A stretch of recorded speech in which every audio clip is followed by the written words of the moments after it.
નમસ્કાર મિત્રો, સ્વાગત છે આપ સર્વનું તમારી પોતાની યુટ્યુબ ચેનલ ઉપર। આજે આપણે ધોરણ 7ના હિન્દી વિષયની તારીખ 17/9/2022ના રોજ લેવાયેલી એકમ કસોટીની પ્રશ્ન બેંકનું સંપૂર્ણ સોલ્યુશન જોઈશું। દર શનિવારે જે એકમ કસોટી લેવાય છે તેમના પ્રશ્ન બેંકના સંપૂર્ણ સોલ્યુશન આપણી આ ચેનલ ઉપર મૂકવામાં આવે છે। चलो तो शुरू करिए। प्रश्न नंबर 1, निम्नलिखित प्रश्नों के उत्तर दीजिए। एમાં पहलो सवाल, गुब्बारे हवा में क्यों उड़ रहे थे? तो जवाब आवशे गुब्बारे हवा में उड़ते हैं क्योंकि उसमें गैस भरी हुई है। चलो ત્યાર પછી બીજો सवाल, ट्यूब में हवा कब और क्यों भरी जाती है? तो जवाब आवशे जब टायर में हवा कम हो जाती है या बिल्कुल नहीं रहती तब उसमें हवा भरी जाती है। हवा भरने से टायर कड़ा बनता है। टायर कड़ा होने पर ही साइकिल ठीक से चलती है। तीजो सवाल, सब्जी बेचने वाली स्त्री को क्या कहते हैं? तो जवाब आवशे सब्जी बेचने वाली स्त्री को सब्जी वाली कहते हैं। चौथो सवाल, टायर के अलावा और कौन कौन सी चीज़ें हैं जो फट सकती है? तो जवाब आवशे गुब्बारे, फुटबॉल, बास्केटबॉल, तकिया, मून वॉकर आदि। त्यार पछी पांचमो सवाल, रबर से बनी हुई चीज़ों के नाम बताए। तो जवाब आवशे तरह तरह के टायर, गेंद, पेंसिल से लिखा हुआ, मिटाने, किरवर, रबर बैंड आदि। छठो सवाल, साइकिल, स्कूटर आदि की ट्यूब में हवा क्यों भरी जाती है? तो जवाब आवशे हवा भरने से टायर कड़ा बनता है। टायर कड़ा होने पर ही साइकिल ठीक से चलती है। सातवां सवाल, सृष्टि की रचना करने वाले को क्या कहते हैं? तो जवाब आवशे सृष्टि की रचना करने वाले को सृजनहार कहते हैं।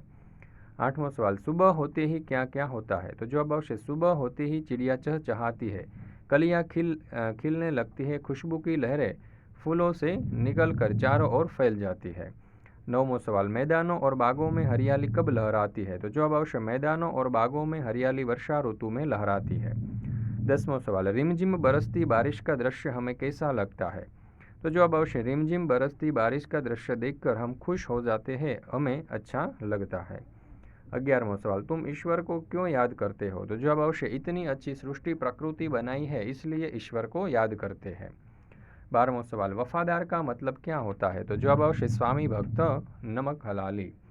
13वां सवाल, समाधि क्यों बनाई जाती है? उत्तर, किसी विशिष्ट व्यक्ति का प्राणी की याद कायम रखने और उसके प्रति अपना प्रेम प्रकट करने के लिए समाधि बनाई जाती है। 14वां सवाल, समाधि का मतलब क्या है? जवाब आवशे समाधि का मतलब स्मारक है। 15वां सवाल, शेठ ने कुत्ते को क्यों मुक्त कर दिया? जवाब आवशे कुत्ते ने शेठ का चुराया हुआ सामान वापस दिलाया। कुत्ते की वफादारी पर मुग्ध होकर शेठ जी ने उसे मुक्त कर दिया। 16वां सवाल, कुत्ते को वफादार प्राणी क्यों कहा जाता है? जवाब, कुत्ता अपने मालिक के घर का भरोसेमंद चौकीदार है। 17वां सवाल, मनुष्य अन्य प्राणियों से किस प्रकार अलग और श्रेष्ठ है? तो जवाब आवशे मनुष्य सोच समझकर निर्णय ले सकता है, इस प्रकार अलग है। 18वां सवाल, फूल सबको अच्छे क्यों लगते हैं? तो जवाब आवशे फूल रंग बेरंगे होते हैं, फूल की सुगंध हवा में फैलती है इसलिए हम सबको फूल अच्छे लगते हैं। 19वां सवाल, जहाँ पर सबसे ज़्यादा भीड़ इकट्ठी होती है ऐसी 3 जगहों के नाम बताइए। तो जवाब आवशे मेला, स्टेशन, मंदिर, बस स्टेशन। 20वां सवाल, माता का ऋण हमें क्यों अदा करना चाहिए? तो जवाब आवशे क्योंकि उसी ने हमें जन्म दिया है। त्यार पछी 21वां सवाल, हमारी कथनी और करनी एक क्यों होनी चाहिए? तो जवाब आवशे कथनी और करनी में एकता रखना वीरों और सज्जनों का काम है इसलिए हमारी कथनी और करनी एक होनी चाहिए। 22वां सवाल, हिंदवासियों में कैसी विविधताएं देखने को मिलती है? तो जवाब आवशे धर्म, रंग, रूप, भाषा, वेश में विविधताएं मिलती है, इसके बावजूद यहाँ के लोग एक हैं। 23वां सवाल, हिंद देश के निवासी कविता में किन किन नदियों का उल्लेख है? तो जवाब आवशे गंगा, यमुना, ब्रह्मपुत्र, कृष्णा और कावेरी। 24वां सवाल, नदियों से हमें क्या सीखना चाहिए? जवाब आवशे जैसे नदियाँ अलग अलग होकर भी एक हो जाती है उसी तरह हमें अलग अलग होने पर भी एक होकर रहना चाहिए। 25वां सवाल, हमारे देश की क्या विशेषता है? तो जवाब आवशे हमारे देश में भिन्न भिन्न रंग, रूप और पहनावे वाले एवं अलग अलग भाषाएं बोलने वाले लोग रहते हैं, इसके बावजूद यहाँ के लोग एक हैं। त्यार पछी प्रश्न नंबर 2, प्रश्न के विस्तृत उत्तर दीजिए जेना कुल 5 मार्क्स है। पहलो सवाल, कथनी और करनी में अंतर इस विषय पर 10 वाक्य लिखिए। उत्तर, मैं मानता हूँ कि कथनी और करनी में एकता रखना वीरों और सज्जनों का काम है। कथनी और करनी उसी की एक हो सकती है जो सत्यवादी, निर्भय और साहसी है। चरित्रहीन डरपोक लोग अपनी कथनी और करनी में एकता कभी नहीं रख सकते। बीजो सवाल, आप अपनी आंखों देखी कोई एक घटना के बारे में 10 वाक्य लिखिए। जवाब, पिछले साल मैं अपनी मौसी के यहाँ गया था। एक बार मौसा जी अनाज की बोरियां ट्रक से बाजार ले जा रहे थे। उस समय मैं भी उनके साथ ट्रक में बैठा था। रास्ता पहाड़ी था। अचानक जोर की आवाज़ हुई और ट्रक एक और थोड़ा लुढ़क गया। मैं बुरी तरह डर गया। मूसा जी ने कहा, घबराने की कोई बात नहीं है, आगे का एक टायर फट गया, शायद कोई नुकीला पत्थर उसने नीचे आ गया। ट्रक का टायर इतनी जोर से फटा था कि जिस रस्सी से बोरियां बांधी थी वह ढीली हो गई थी, इसीलिए कुछ बोरियां नीचे सरक आई थी। यदि ट्रक थोड़ा और आगे चलता तो ये बोरियां नीचे गिर जाती। उस घटना से नुकसान तो कुछ नहीं हुआ, लेकिन उसकी याद आज भी मुझे डरा देती है। ત્યાર પછી ત્રીજો સવાલ, પ્રકૃતિ કે સૌંદર્ય के बारे में 10 वाक्य लिखिए। उत्तરમાં આવશે પહેલું, हमारे आसपास पर्यावरण मौजूद है उसे हम प्रकृति कहते हैं। फूल, फल, नदी, पहाड़, झरने, यह सब प्रकृति की देन है। प्रकृति हमें अन्न, वस्त्र, निवारा देती है। प्राकृतिक संसाधनों का उपयोग करके यह मनुष्य ने अपने जीवन विकसित किया है। प्रकृति के बिना मनुष्य का कोई अस्तित्व नहीं है। छठों, प्रकृति केवल मनुष्य नहीं तो संपूर्ण सजीव सृष्टि के लिए सुरक्षा कवच है। मनुष्य की गतिविधियों के कारण आज प्रकृति का संतुलन धोखे में आ गया है। CO2 और मीथेन गैस के उत्सर्जन बढ़ाने के कारण हरित प्रभाव समस्या उत्पन्न हो गई है। वृक्षों की कटाई के कारण ऋतु में परिवर्तन आ रहे हैं। प्रकृति संपूर्ण सजीव सृष्टि का सुरक्षा कवच है, इसलिए हमें प्रकृति संतुलन बनाए रखने चाहिए। चौथो सवाल, आप जानते हो ऐसे कोई एक जानवर के बारे में 10 वाक्य लिखिए। જોઈએ जवाब, कुत्तों का रवैया काफ़ी दोस्ताना होता है। आमतौर पर वे अपनी पूंछ को तब हिलाते हैं जब वे खुश होते हैं, लेकिन हर वक्त नहीं। उनमें भी ईर्ष्या की भावना होती है। जब मेरी बहन मेरे करीब आती है तो मेरा पालतू कुत्ता भौंकने लगता है। वे आसानी से खतरे को भांप सकते हैं और इधर उधर दौड़कर या भूंककर उसके बारे में बताने या समझाने की कोशिश करते हैं। जब उन्हें अकेला छोड़ दिया जाता है तो वे आमतौर पर तेज आवाज़ करते हैं और गुस्सा भी हो जाते हैं। उनका सबसे आकर्षक चरित्र यह है कि वे बहुत सच्चे और वफादार होते हैं। वास्तव में उन्हें किसी न किसी की उपस्थिति की आवश्यकता होती है। अक्सर आपने देखा होगा कि जब आप घर आते हैं तो वे आपको चाटते हैं और अपना प्यार जाहिर करते हैं। वे आसानी से यह जान सकते हैं कि हम दुखी महसूस कर रहे हैं और यहाँ तक कि वे कुछ ऐसा करने की कोशिश करते हैं ताकि हमारा मिजाज अच्छा हो जाए। ત્યાર પછી આપણે જોઈએ પાંચમો સવાલ, भारत की भव्यता और दिव्यता के बारे में 10 वाक्य लिखिए। उत्तर, हमारे देश में रंग, रूप, वेश और भाषाएं अनेक है। तरह तरह के फूलों को गूंथने पर एक माला बन जाती है। उदाहरण, कोयल, पपीहा और बुलबुल के गाने का राग एक होता है। उदाहरण, गंगा, यमुना, ब्रह्मपुत्र और कावेरी आदि नदियाँ अलग अलग होने पर भी समुद्र में मिलकर एक हो जाती है।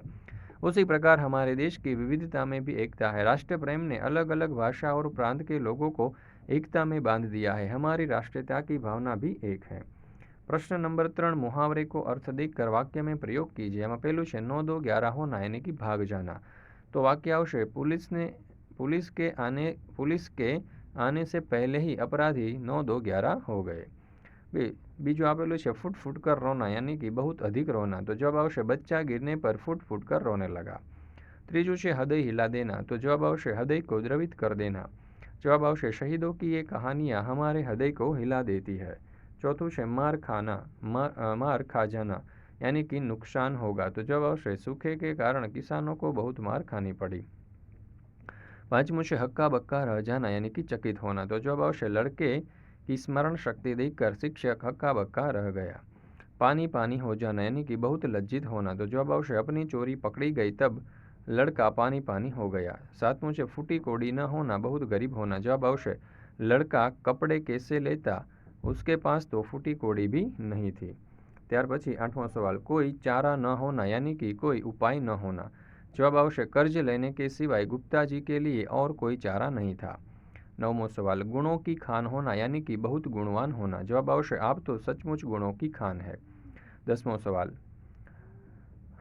आव देखा न ताव बिना सोचे समझे काम करना। जवाब आवશે, सेठ जी ने आव देखा न था और गरीब किसान पर गोली चला दी।